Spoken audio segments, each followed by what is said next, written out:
But meanwhile, you're getting paid a heck of a lot of money. It's unbelievable. If anybody's come out of this deal good, it's you. Why haven't you resigned? Employees who have told us that when these are the engineers, by the way. Are you an engineer? I'm not, sir. Yeah, they are. Yeah. And Mr. Calhoun, what is it that you get paid currently? Senator, that's well disclosed in our proxy documents in each of the years that I've been employed. That's a big number, sir. Well, let me help you out. It's $32.8 million this year. Does that sound right? Yes, it does. Thank you, Mr. Chairman. Mr. Calhoun, what is it that you get paid currently? Senator, that's well disclosed in our proxy documents in each of the years that I've been employed. Yeah, but what is it? That's a big number, sir. Well, let me help you out. It's $32.8 million this year. Does that sound right? Yes, it does. That's a 45% increase over last year. Does that sound right? Yes, it does. What is it you get paid to do exactly? I get paid to run the Boeing company. Yeah. So just help me understand that. I mean, do you get paid for transparency? Is that one of the metrics for your income? I think the board counts on me for transparency. Really? Because you're under investigation for falsifying 787 inspection records. The Boeing's under criminal investigation for the Alaska Airlines flight. You were investigated by DOJ for criminal conspiracy to defraud the FAA. This is all in your tenure. This doesn't sound like a lot of transparency to me. What about safety? Is that a component of your salary? It sure is, Senator. You know, have you seen the reports that the subcontractor that you used to make that door piece that fell out of the sky, that when the FAA went and toured the facility, they found one door seal being lubricated with Dawn liquid dish soap and cleaned with a wet cheesecloth, and another was being checked with a hotel room key card. Does that sound like safety to you? Senator, I think our relationship with that particular supplier has been well documented, reviewed by the FAA, and most certainly us. And I'm very intent on acquiring that company so that none of that ever happens. You know, the FAA also says that Boeing still has not implemented the recommended steps back from 2019 and 2020 after the MAX crashes. You still have not taken the appropriate safety procedures or implemented what they recommended. I mean, how, if safety is a component of your $33 million compensation package, I mean, how can you possibly qualify for any of this? What about quality?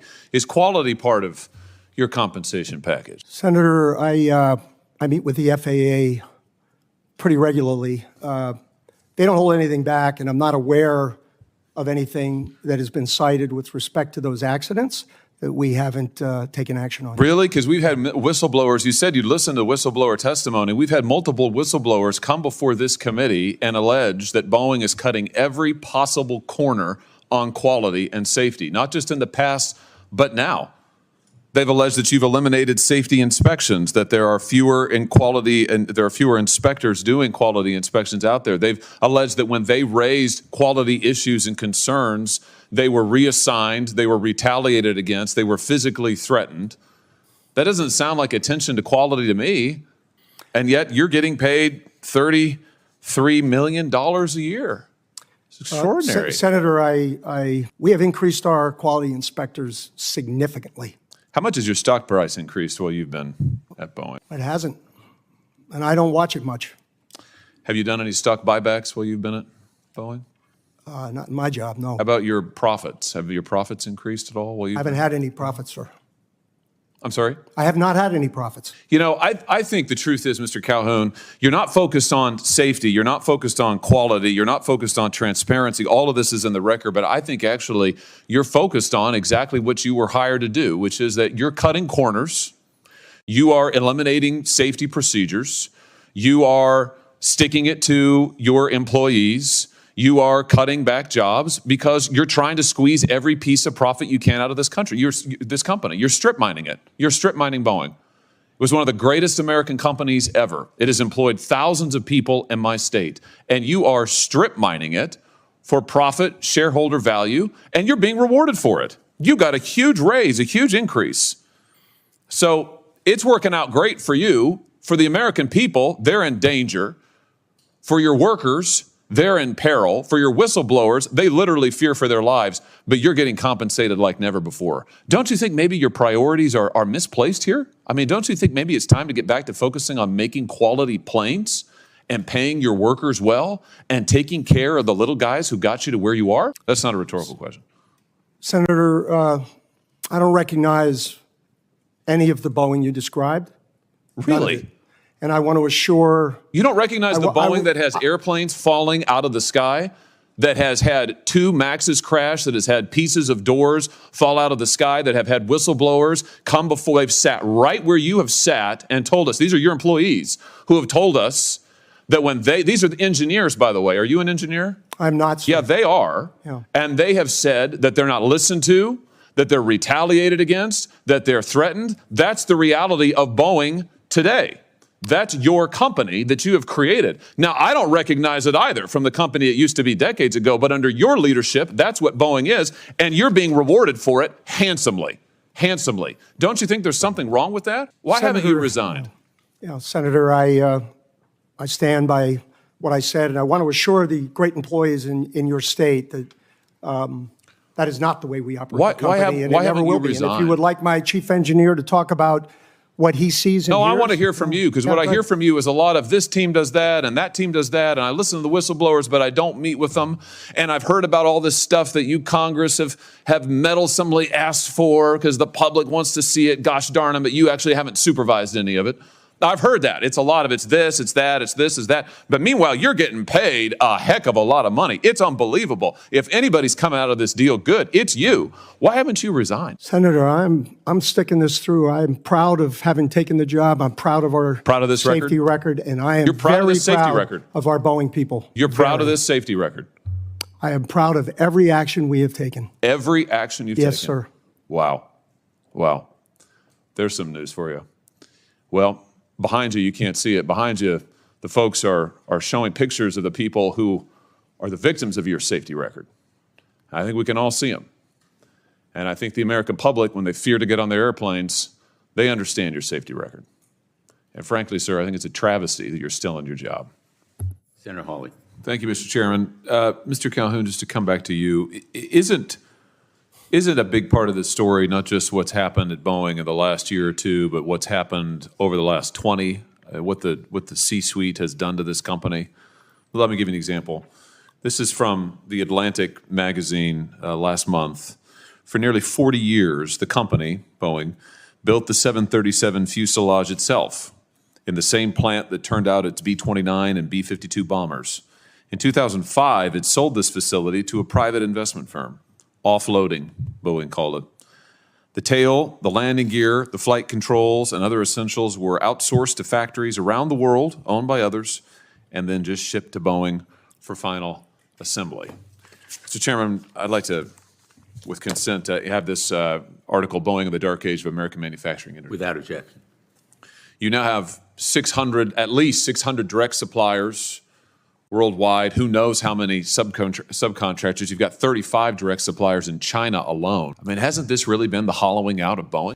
Senator Hawley, I think the decision that we have made with respect to Spirit Aero and our determination to bring it back into the Boeing fold is definitely a vote in favor of vertical integration.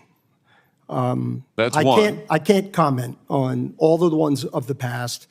And we have not had the number of issues in those that we are currently dealing with respect to our fuselage. So I can't rewrite history, but I can take action. You're in charge of you're in charge of the company. I'm just asking you. You're in charge of a company. You're getting paid $33 million a year. You're in charge of a company that has systematically, over decades now, shipped out its jobs, shipped out its production. Over the last decade, while you've either been in charge as CEO or on the board, stock prices have rose 600% at Boeing. You've, in fact, done $59 billion in returning cash to shareholders, $20 billion of that in dividends, $39 billion of that in stock buyback. Some people are doing great here. I'm just wondering, given the fact that your airplanes are falling out of the sky, do you think that any of that has to do with the fact that you really don't make that much anymore in this country or in-house? I mean, hasn't it been a mistake to hollow out the company?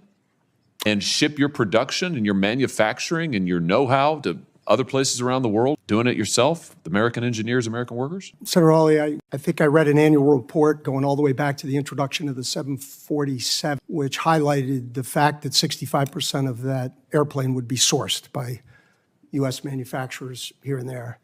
And the other thing I do know that since 2015, again, I don't have all that history but before that, we have actually brought more work to the U.S.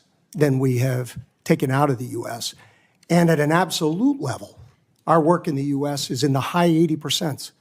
And that is unlike any other industry I have ever worked in. These are your suppliers, you're saying? These Yes. are your subcontractors, Yes. right? The ones who are using Dawn dish soap to test their doors and cheesecloth to test the plugs, right? Those. Your CFO, Brian West, recently went on the record and said that Boeing probably got a little too far ahead of itself on the topic of outsourcing.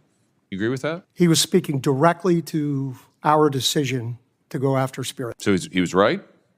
He was speaking directly to our decision to vertically integrate Spirit. So he was right. You got too far ahead of yourself on outsourcing for all of these years. Is Boeing going to change course on this? We are most certainly changing course on Spirit. You've got 32,000 machinists. These are American workers who work for you. These are Boeing employees in the Pacific Northwest. You're in contract negotiations with them right now. 32,000, that's a lot of them. The last time that they got a contract was 16 years ago. Do you remember the terms of that contract? I don't. It was a very long contract. Yeah, well, they got 1% wage increases over 8 years. 1% over 8 years. You got a 45% increase just last year, and you're making $33 million. You think maybe these folks deserve a raise? Oh, they will definitely get a raise. Good, good. I hope it's a substantial one. And I hope that maybe this will be an opportunity for Boeing, under new leadership, to reverse course and actually start making things again, start making things in this country again, and start paying its people well. I've listened to your testimony, and it seems like the gist of it seems to be that if you could just get your employees to comply, follow the rules, follow your management techniques, et cetera, things would be better. I don't think the problem's with the employees. Oh, it's actually. not. It is yeah, not. I think the agree. problem's with you. You. It's the C-suite. It's the management. It's what you've done to this company. That's where the problem is. The problem's at the top. Your engineers, they're probably the best in the world. Your machinists, they're outstanding. You're the problem. And I just hope to God that you don't destroy this company before it can be saved. Thank you, Mr. Chairman.